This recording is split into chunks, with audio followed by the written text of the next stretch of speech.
വികസനത്തിൽ പരസ്യ സംവാദത്തിന് ബി.ജെ.പി. സംസ്ഥാന അധ്യക്ഷൻ രാജീവ് ചന്ദ്രശേഖരെ വെല്ലുവിളിച്ച് മന്ത്രി വി ശിവൻകുട്ടി. രാജീവ് ചന്ദ്രശേഖർ തയ്യാറാണെങ്കിൽ എവിടെ വെച്ച് വേണമെങ്കിലും സംവാദത്തിന് തയ്യാറാണ്. ഒ രാജഗോപാലിന്റെയും തന്റെയും കാലത്ത് വികസനം നേരിട്ട് നോക്കിക്കാണാം. നേമത്ത് കളത്തിലിറങ്ങേണ്ടി വന്നാൽ ഇറങ്ങുമെന്നും മന്ത്രി വ്യക്തമാക്കി. പുതുയുഗയാത്രയിലെ പ്രഖ്യാപനങ്ങൾ നടക്കാൻ സാധ്യതയില്ലാത്തതാണെന്നും മന്ത്രി പരിഹസിച്ചു.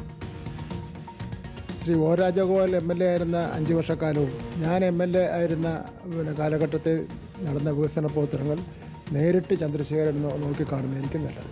അതല്ലെങ്കിൽ അദ്ദേഹം ഒരു പരസ്യമായ ഡിബേറ്റിന് തയ്യാറാണെങ്കിൽ പരസ്യമായ ഡിബേറ്റിന് ഞാൻ തയ്യാറാണ്. ഈ നിയമത്തിൻ്റെ ചരിത്രത്തിൽ 1000 കോടി രൂപയുടെ വികസന പ്രവർത്തനങ്ങൾ നടന്ന കാലഘട്ടം ഒന്നും ഉണ്ടായിട്ടില്ല.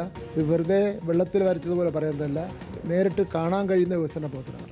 നിയമത്ത് ഇടതുപക്ഷ ജനാധിപത്യ മുന്നണിയുടെ സ്ഥാനാർത്ഥിയെ പ്രഖ്യാപിച്ചു കഴിഞ്ഞാൽ ഉടനെ തന്നെ കളത്തിലിറങ്ങേണ്ട സാഹചര്യം ഉണ്ടെങ്കിൽ കളത്തിലിറങ്ങും.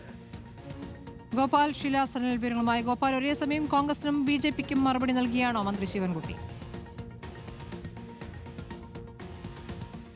അതെ സ്മൃതി, ഒരേ സമയം കോൺഗ്രസിനെയും ബി.ജെ.പിയെയും ഒരുപോലെ വിമർശിക്കുകയാണ് മന്ത്രി വി ശിവൻകുട്ടി. അതിൽ കഴിഞ്ഞ ദിവസം രാജീവ് ചന്ദ്രശേഖറിന്റെ നേതൃത്വത്തിൽ പാപ്പനംകോട് മന്ത്രിയുടെ MLA ഓഫീസിന് മുന്നിൽ വലിയ പ്രതിഷേധ പരിപാടി സംഘടിപ്പിച്ചിരുന്നു. ആ പരിപാടിയിൽ അദ്ദേഹം പറഞ്ഞത് നേമത്ത് വലിയ വികസന മുരടിപ്പുണ്ടായി എന്നും ജനങ്ങൾ ഇതിലും നല്ലൊരു MLA അവിടെ അർഹിക്കുന്നുണ്ട് എന്നതടക്കമുള്ള കാര്യമായിരുന്നു. അതിന് മറുപടിയായിട്ടാണ് വി ശിവൻകുട്ടി ഇന്ന് രംഗത്ത് വന്നിരിക്കുന്നത്.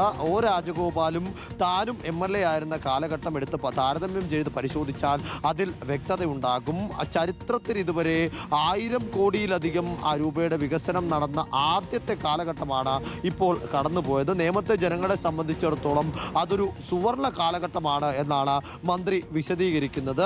അത് ബോധ്യപ്പെടുന്നില്ല എങ്കിൽ പരസ്യമായിട്ടുള്ള ഒരു സംവാദത്തിനും രാജീവ് ചന്ദ്രശേഖറുമായി താൻ തയ്യാറാണ്. സ്ഥലവും സമയവും രാജീവ് ചന്ദ്രശേഖറിന് നിശ്ചയിക്കാം. അങ്ങനെ സൗഹാർദ്ദപരമായ ഒരു സംവാദത്തിന് താൻ തയ്യാറാണെന്നുള്ള ഒരു വെല്ലുവിളി കൂടിയാണ് ഈ ഘട്ടത്തിൽ വി ശിവൻകുട്ടി രാജീവ് ചന്ദ്രശേഖറിന് മുന്നിൽ വെക്കുന്നത്. സമാനമായി തന്നെ UDF-നെയും വിമർശിക്കുന്നു. കാരണം ഇന്നലെ പുതുയുഗ യാത്രയിൽ വലിയ പ്രഖ്യാപനങ്ങൾ നടത്തുമ്പോൾ ഇതുവരെ നടത്തിയ പ്രഖ്യാപനങ്ങൾ പാലിക്കാൻ കെൽപ്പില്ലാത്തവരാണ് വീണ്ടും പുതിയ പ്രഖ്യാപനങ്ങൾ നടത്തി ജനങ്ങളെ കണ്ണിൽ പൊടിയിടാൻ ശ്രമിക്കുന്നത്. ഇത് വെറും തട്ടിപ്പാണെന്നും വിവരങ്ങൾ നൽകിയത്.